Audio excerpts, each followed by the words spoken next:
a long time. It's wonderful seeing you today. How are you, Michael? I'm well, thank you. I just said to Courtney, I was like, I know Barbie. I've been interviewed by Barbie. You have been here in Buenos Aires. Nice memories you got, right? Yes, You got totally. a party. I did a lot of partying. A lot of wine, good people. I had a blast. Michael, I want to say congratulations because honestly, Lioness, it's just amazing. So I want to know, was it easy for you to say yes to this project? Because it's just unbelievable. Isn't it so good? I watched the first 2 episodes. I was like, oh my God. It was very, very easy for me to say yes to this project. I was a huge fan of Taylor Sheridan. I'd worked with Nicole before. I loved her. A big fan of Zoe and Morgan. I mean, come on, it was just like, you got to be kidding me. And then when I got there and met everyone, I was like, this is unbelievable. You know, typically when you're an actor, you choose a project based on a script or an actor or a director you want to work with. And I was very fortunate on this one to be like, okay, I have everything from creator to writers to directors to actors. Like, this is just a no-brainer. I had to be a part of it and was so excited when Taylor called. What was the first impression when you watched these first 2 episodes? Who you were with? I was by myself. I came to New York. I came to the city. I live just an hour north now of New York. So I came into the city to do the Today Show this morning for Jack Ryan Press. I texted Taylor and I was like, can you send me a couple episodes? He's like, yeah, sure. So he sent me them and I watched them in this hotel room by myself and I was just like, oh my God. I texted him, I was like, so good. And it's great when you have, you know all the people involved, and then you get the scripts and you're like, they were page turners from episode 1 to the finale, literal page turners. But then to see that translated on screen, that it worked just as well, if not better, on screen than it did on the page. It's you just feel so good. You know, I called my manager, I called my mom and dad. I was like, this show is so good. Are you close? Closer than we've ever been. Contract agent or Lioness? Lioness, sir. We locate the wives and daughters of these high-value targets. You made it! Told you I was coming. And we place an operative close to them, and we kill the target. If we play this right, it is over before it's begun. There's really no means to abort. We'll get her killed and expose the entire program. Our asset is embedded. We don't have the ability to call her off. We move now! Her cover's low! It's that core! Shoot it! Would you say this is one of like your favorite characters that you ever played? For me, you're always gonna be Doc Stamford. I want to tell you that. I'll take it. That was a fun character to play. The thing that I love so much about this show is that this is a world you typically see predominantly male characters in these roles. But we have these fierce, badass women doing it, and it is so good. So for me, just to be able to be a part of that, you know, to be a part of something new and different, like here's a female-driven show, man, and it's so good. I'm grateful. So Westfield's a great character to play too. It's fun. What can you tell to the people there about this director of the CIA, Bergen Westfield?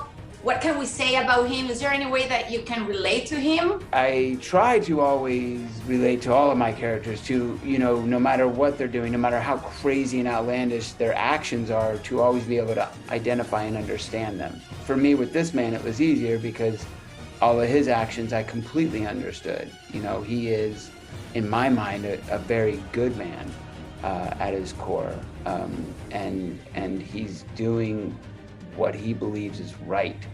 Always. I happen to agree with him, so it was a lot of fun. What does he have of you, and what do you have of him? I was at the actor studio and came up under Arthur Penn at the Real House here in New York, and Arthur Penn, I remember him saying one day, he was like, you always bring as much of yourself to the character as you can to ground it in reality. So even Doug Stamper, like, I didn't agree with a lot of what Doug Stamper did, but I tried to bring a level of humanity that was in me to the character.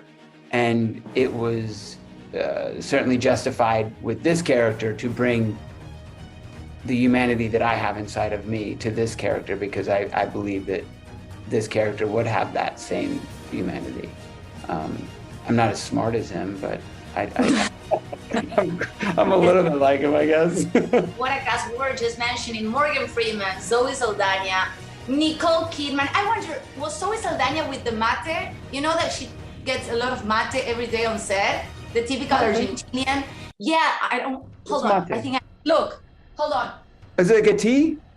Yeah, it's like a tea. Yes, like, it does look familiar. Yeah. Zoe Saldana, it's always on set with a mate. She is used to this tradition. Yes, it does look familiar to me. Yes, yes. I know she's very into what she consumes and her health and everything. So it certainly wouldn't surprise me. It was incredible. I remember there was a scene one day that we were shooting, and it comes in the latter episodes, but there is, at the table, they said cut, and I just looked around the table at Bruce McGill and Jennifer, Morgan Freeman and Zoe and Nicole, Thad, and I was just like, oh my God, to myself, I'm thinking, this is crazy. I can't believe I'm sitting at this table. Like, I just, sitting across from Morgan Freeman, and I can't believe I'm doing this with the God, like Morgan Freeman. This is nuts. So we're just going to pretend that a CIA quick reaction force did not execute a kill mission in front of CBS News.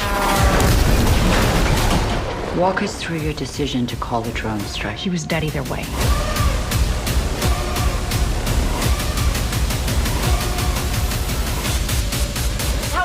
The dynamic between so much intensity within the story and the plot. You're sitting with those professionals, and when I say professionals, I mean it like from the get-go, from my first day on set. And I walk in, and Nicole, and typically as an actor, you walk in with your pages. You come in for rehearsal and you have your pages in your hand.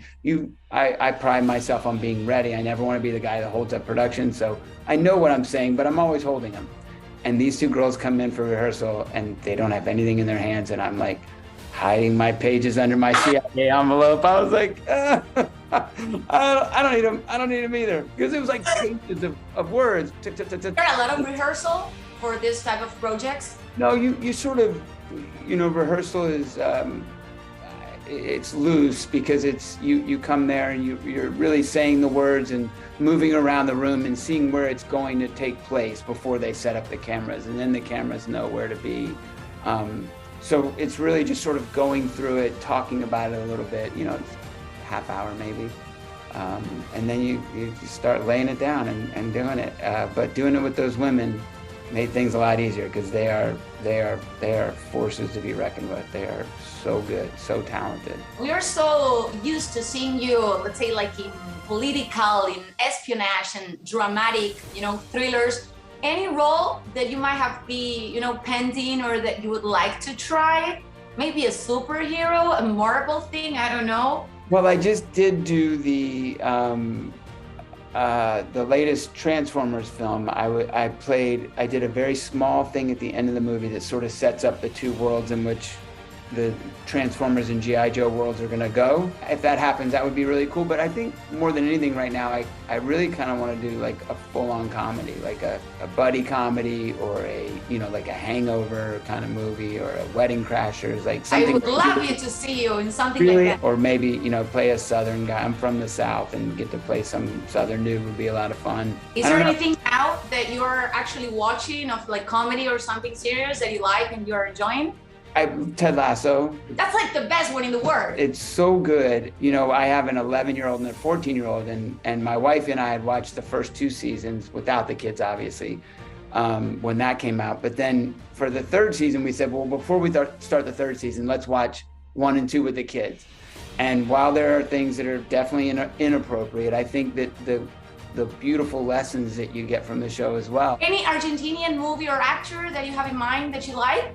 That's funny, because the movie that I did with Nicole Kidman, Secret in Their Eyes, I believe that was that an Argentinian? Es de sus ojos, the original title. Yes, which was way better than ours, but